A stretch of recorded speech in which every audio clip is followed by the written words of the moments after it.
Breast cancer एक बहुत अहम इशू है जिसके ऊपर गवर्नमेंट की तरफ से भी और हर स्टेज पे इसके हवाले से अवेयरनेस फैलाई जा रही है, क्योंकि पूरी दुनिया में बिलखुसूस पाकिस्तान में ब्रेस्ट कैंसर की शरह ज़्यादा है और हमारे पास ज़्यादातर वो मरीज़ आते हैं जो जिनकी बीमारी बहुत आगे बढ़ चुकी होती है। तो ज़रूरत इस बात की है कि आगाही हो ताकि जल्दी इसकी तशख़ीस हो और जल्दी इसका इलाज हो सके, ताकि अच्छे इलाज की कामयाबी के भी चांसेस ज़्यादा हों और रिज़ल्ट भी अच्छे आएँ।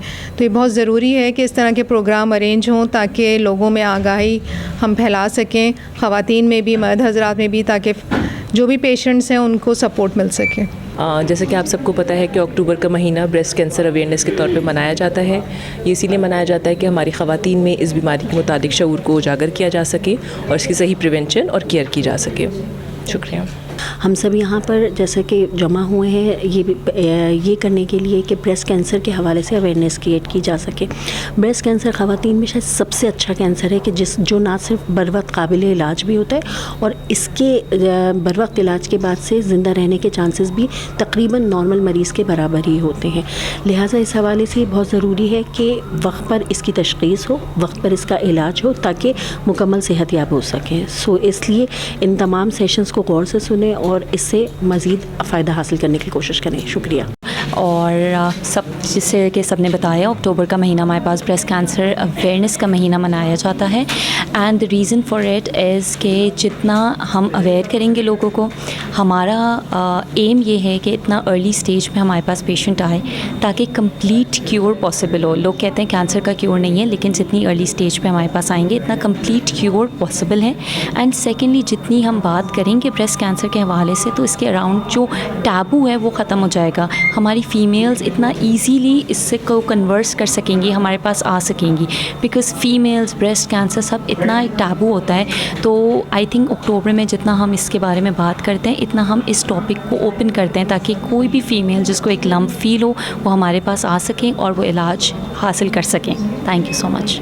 मेरा आज का मैसेज ये है कि लोगों को अवेयरनेस नहीं है कि ब्रेस्ट कैंसर की डायग्नोसिस में हमारे पास सिर्फ सर्जन्स का या लेडी डॉक्टर्स का रोल नहीं है। रेडियोलॉजी इट्सेल्फ जो है वो बहुत अहम किरदार अदा कर रही है ब्रेस्ट कैंसर डायग्नोसिस के लिए। इसमें हमारे पास डिफरेंट इमेजिंग मोडालिटीज़ होती हैं, जिसमें कॉमनेस्ट जो है वो हमारे पास मेमोग्राम और अल्ट्रासाउंड है।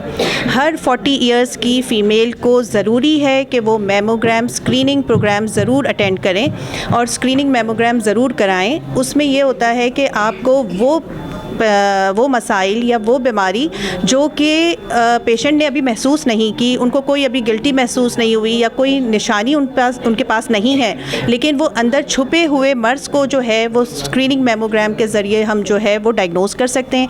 जब हम अर्ली डायग्नोस करेंगे तो हमारा अर्ली ट्रीटमेंट शुरू होगा और उतनी ही अर्ली अच्छी प्रोग्नोसिस होगी पेशेंट के लिए।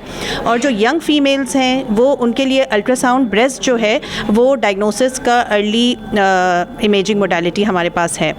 एक कॉन्सेप्ट ये है लोगों के दिलों में या फीमेल्स ये समझती हैं कि हम अगर जो है वो मेमोग्राम में अगर हमारे पास कोई प्रॉब्लम आएगी, अगर हम आगे बायोप्सी में जाएंगे या डिफरेंट प्रोसीजर्स पे आगे स्टेप पे हम फॉलो करेंगे तो इससे हमारा कैंसर फैलेगा।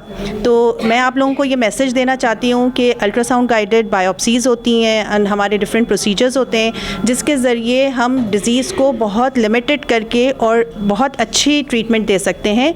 ये जो कॉन्सेप्ट है लोगों के माइंड में कि इससे जो है वो ट्रीटमेंट कराने से या इंजेक्शन लगाने से जो है वो बीमारी फैलती है, तो ये मिसकॉन्सेप्शन है सब लोगों का। तो मैं ये बताना चाहूँगी कि अर्ली डायग्नोसिस करें, मेमोग्राम्स करवाएं, ईयरली मेमोग्राम कराएं। एवरी 40 ईयर्स फीमेल जो है वो ईयरली मेमोग्राम कराएं। अगर किसी की फैमिली में कोई प्रॉब्लम पहले से फैमिली हिस्ट्री पॉजिटिव है तो वो 35 ईयर्स पे भी मेमोग्राम के लिए फॉलो कर सकती हैं। अर्ली अल्ट्रासाउंड्स कराएं, अर्ली बायोप्सीज़ कराएं ताकि अर्ली डिटेक्शन हो तो प्रोग्नोसिस अच्छी हो पेशेंट्स की। देखिए शेड हॉस्पिटल लास्ट 2 to 3 ईयर्स से इस अवेयरनेस प्रोग्राम को होल मंथ, पूरे कंप्लीट मंथ में जो है वो कंटिन्यूसली लेके चलता है। और हम स्टार्ट में ही, अच्छा इसको मैं थोड़ा सा समझाऊं कि हम अपने एंड पे जो है शेड हॉस्पिटल अपनी एक सोशल रिस्पॉन्सिबिलिटी समझ के इस मंथ को किस तरीके से जो है वो ऑर्गेनाइज़ करता है। सबसे पहले तो हमारी जो ब्रेस्ट सर्जन्स हैं उन सब ब्रेस्ट सर्जन्स अपनी साइड से कंट्रीब्यूट करती हैं और फ्री OPDs स्केड्यूल होती हैं, मतलब कि इसको जो है वो फ्री ऑफ कॉस्ट हमारी जो ब्रेस्ट सर्जन्स हैं वो OPDs करती हैं। मैमोग्राम और अल्ट्रासाउंड के ऊपर जो है वो डिस्काउंट होता है और सिग्निफिकेंट डिस्काउंट होता है ताकि लोगों के लिए आसानी रहे। और वो लोग जो कि इस कॉस्ट को बियर नहीं कर सकते उनको फ्री ऑफ कॉस्ट जो है वो हम मैमोग्राम और अल्ट्रासाउंड भी करते हैं। अच्छा, थर्ड वन, जो सर्जरीज़ अगर इसमें जो है वो डायग्नोस होती हैं उन सर्जरीज़ को जो है वो हम बहुत ही नॉमिनल चार्जेस पे जो है वो करते हैं। और अगर इन द केस इस तरह के जो केसेस जो है वो आते हैं हमारे सामने, तो हमें अगर ट्रेजी केयर हॉस्पिटल की ज़रूरत होती है तो हम डेफिनेटली उनको ट्रेजी केयर हॉस्पिटल में रेफ़र करते हैं। ये पूरी होल मंथ की एक्सरसाइज और प्रीवियस लास्ट 2 to 3 ईयर्स से हम कर रहे हैं। फ्री OPDs जिसमें शामिल हैं, डिस्काउंटेड रेट्स पे OPD अल्ट्रासाउंड शामिल है। फिर हम जो है पब्लिक स्पॉट्स के ऊपर हमारे अपने हॉस्पिटल में बिल्कुल आसान और फ़हम अंदाज में उर्दू में लिखा हुआ लिटरेचर होता है जिसको हम डिस्ट्रीब्यूट करते हैं ताकि लोगों को अवेयर करवाया जाए कि ये जो है ये क्या बीमारी है और ये काबिल इलाज बीमारी है और इसको किन लोगों को, किन डॉक्टर्स को दिखाना ज़रूरी है। तो ये कंप्लीट एक्सरसाइज है और अल्हम्दुलिल्लाह इसको हम अपना जो है वो सोशल रिस्पॉन्सिबिलिटी समझ के करते हुए आ रहे हैं। और एक हम जो है मिड ऑफ द मंथ में एक ग्रैंड सेमिनार करते हैं, जो कि हम इसको सेमिनार कहें, वर्कशॉप कहें, जिसमें लीडिंग जो है वो सर्जन्स हमारे अपने हॉस्पिटल की भी और जो मतलब कराची की जो रिनोड हम कह सकते हैं कि सर्जन्स हैं, उनसे हम अपॉइंटमेंट लेते हैं और वो आके हमें जो है वो एक कॉम्प्रिहेंसिव ट्रेनिंग देती हैं। तो अगर हम इसे ये कहें कि ये ट्रेनिंग सेशंस हैं ट्रेनर्स के लिए, इसमें सारे डॉक्टर्स हमारे मौजूद होते हैं, कंसल्टेंट्स मौजूद होते हैं और इसमें जो है पैरामेडिकल स्टाफ मौजूद होता है, आम लोग भी होते हैं लेकिन ये लोग भी होते हैं ताकि ये फिर आगे जाके ट्रेन कर सकें। दरअसल ये एक बड़ा समझें कि एक क्या कहना चाहिए कि इशू है जिसके ऊपर अवेयरनेस की ज़रूरत है। ये अब ब्रेस्ट कैंसर के केसेस जो हैं वो बहुत ज़्यादा सामने आना शुरू हो गए। ये बढ़ रहे हैं या नहीं बढ़ रहे हैं ये तो खैर बहरहाल एक अलहदा इशू है, लेकिन अब रिपोर्ट होना शुरू हो गए और रिपोर्ट होने की वजह ये है कि लोगों में अवेयरनेस बढ़ रही है।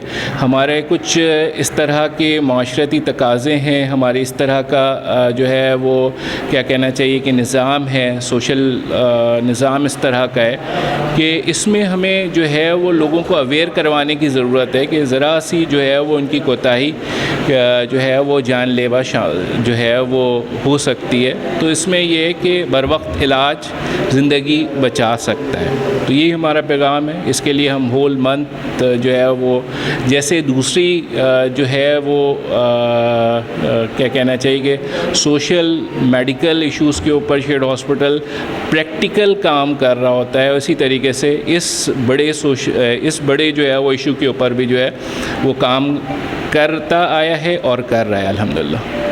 सेल्फ ब्रेस्ट एग्जामिनेशन का टूल है, वो हम अगर सिर्फ वो घर पे भी पेशेंट कर लें और इसको एग्जामिन कर लें अपने आप को ऑन टाइम, तो अर्ली डिटेक्शन हो सकती है इस डिज़ीज़ की। एंड इन अवेयरनेस सेशंस और फ्री कैंप्स का मकसद ही सारा ये है कि जो है हम पेशेंट्स को एजुकेट करें कि ये काबिल इलाज बीमारी है जिसका क्योर रेट तकरीबन 99% है। तो इसके लिए दे शुड कम फॉरवर्ड और अपने आप को डायग्नोस कराएँ। Thank you.